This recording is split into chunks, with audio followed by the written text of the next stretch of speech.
Hi, welcome back to my YouTube channel. Video එකෙන් අරගෙන ඉන්නේ මෙන්න මේ කේක් එක හදාගන්න විදිහ. මේ ඕඩර් එක මට දුන්නේ වයිෆ් කෙනෙක් යාගේ හස්බන්ඩ්ගේ බර්ත්ඩේ එකට. ඉතින් ඔයත් මේ වීඩියෝ එක අවසන්ටම බලලා මේ පාරේ ඔයාගේ හස්බන්ඩ්ගේ බොයිෆ්‍රෙන්ඩ්ගේ බර්ත්ඩේ එකට 4500ක් 5500ක් දීලා කඩෙන් කේක් ගන්නේ නැතුව ඔයාත් මේ පාරේ ඔයාගේ අතින් කේක් එකක් හදලා යාව සර්ප්‍රයිස් කරා. මේකේ ෆොන්ට් එකම යූස් කරලා නැහැ. මේක මම කියලා දෙනවා ඔයාට අයිසිං වලින්ම විතරක් නම ගහලා හැමදේම කරගන්න. ඉතින් කවදාවත් මේ කේක් එකක් හදලා නැති කෙනෙක්ට උනත් මේ වීඩියෝ එක බලුවා කේක් එකක් හදන්න පුළුවන්.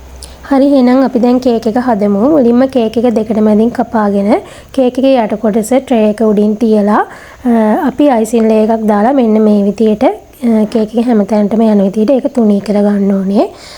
ඊට පස්සේ අපි අපේ කේක් එකේ උඩ කොටස අරගෙන ඒක තියාගන්න ඕනේ අර යට කොටස උඩින් හරියටම සෙට් වෙන විදියට බලලා තියාගන්න ඕනේ මෙන්න මේ විදියට.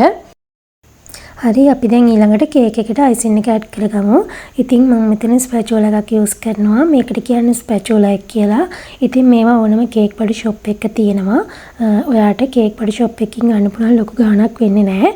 එහෙම නැත්නම් ඔයාට මේකට ඔයා ගෙදර කෑමට කේක් එකක් හදනවා වගේ නම් ඔයාට පුළුවන් හොඳට පිරිසිදු කරගත්ත ATM කාඩ් එකක් එහෙම නැත්නම් කාඩ් සෙට් එකක තියෙන කාඩ් එකක් වගේ යූස් කරන්න. හැබැයි ඒක දිගටම කරන්න එපා. ඔයා බිස්නස් එකක් කරන්න බලාපොරොත්තු වෙමින් ඉන්නවනම් මේක ගන්න. ඉතින් මේ විදිහට කේක් එක වටේටම ඔයා අයිසිං ගා ගන්න ඕනේ. ඊට පස්සේ මේ තියෙන ස්ක්‍රැප් එකක්.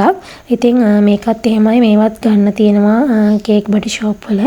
ඉතින් ඔයා ළඟ මේ දැනට මේක නැත්තම් ගෙදර තියෙන අර මම කියපු විදිහට ATM කාඩ් එකක් වගේ යූස් කරලා කේක් එක නීට් කරගන්න පුළුවන්.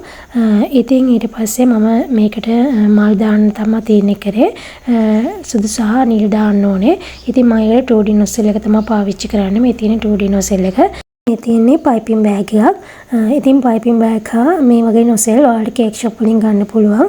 මුලින්ම පයිපින් බෑග් එක ඇතුළට nozzle එක දාගෙන ඉවරලා nozzle එකේ තුඩ කොටස එළියට එන විදිහට අපි පයිපින් බෑග් එක කපා ගන්න ඕනේ. එතකොට තමයි nozzle එකේ තියෙන හැඩයට ලස්සනට අපිට මල ගන්න පුළුවන් වෙන්නේ. ඊට පස්සේ කේක් එකට ටච් කරලා වාගේ තමයි මල කරකලා අපි දාන්න ඕනේ. ඉතින් ගොඩාක් අයිසින් පුරව ගන්න එපා පයිපින් බෑග් එක ඇතුළට. එහෙම වුණොත් ඔයාලට මල පයිප් කරගන්න අපහසු වෙනවා. ඉතින් සුදු මල් දාගෙන ඒ අතරේ මම තියාගත්ත හිඩැස් වලට මම ඊළඟට නිල් මල් දැම්මා. මේ නොසල් එක පාවිච්චි කළා මේට වඩා ගොඩාක් ලස්සන ඩිසයින් උනත් ඔයාලට දාගන්න පුළුවන්. ඉතින් මම අද ඔයාලට කිව්වනේ අයිසින් වලින්මයි මම නම ගහන්නේ කියලා. ඒකට මම මෙන්න මේ නොසල් එක තමයි යූස් කරන්නේ. ඉතින් ඔයා ළඟ මේ නොසල් එක නැත්නම් ඔයාට පුළුවන් පයිපින් බෑග් එකේ අග පොඩි හිලක් කපාගෙන මෙන්න මේ විදිහට නම ගහ ගන්න. ඉතින් කස්ටමර් මට අද රික්වෙස්ට් කරේ යාගේ කේක් එකේ හැපි බර්ත්ඩේ සුදු බෝලේ කියලා ගහලා දෙන්න කියලා. ඉතින් මම මේ විදිහට තමයි ඒ විදිහට ලස්සනට එයාගේ කියපු විදිහටම කේක් එකේ නම ගැහුවේ.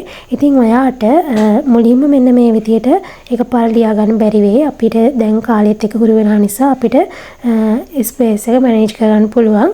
ඉතින් ඔයා අලුත් කෙනෙක් නම් ඔයාට පුළුවන් මුලින්ම සුදු පාට අයිසින් වලින් ලියලා ඊට උඩින් නිල් පාට අයිසින් වලින් ලියන්න. එකපාරම නිල් පාට අයිසින් එකෙන් නම දාලා වැරදීමක් වුණොත් ඔයාට ඒක හරි ගස්සන්න අපහසුයි. ඉතින් මම ස්ටාර් නොසල් එක පාවිච්චි කළා මේ කේක් එකට බෝඩ් එකකුත් දානවා මෙන්න මේ විදියට.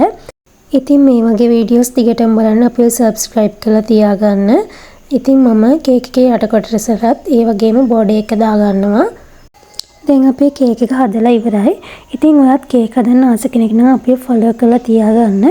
ඒකමම වීඩියෝ එක හොඳයි නම් පාලින් කමෙන්ට් එකක් දාගෙන යන්න.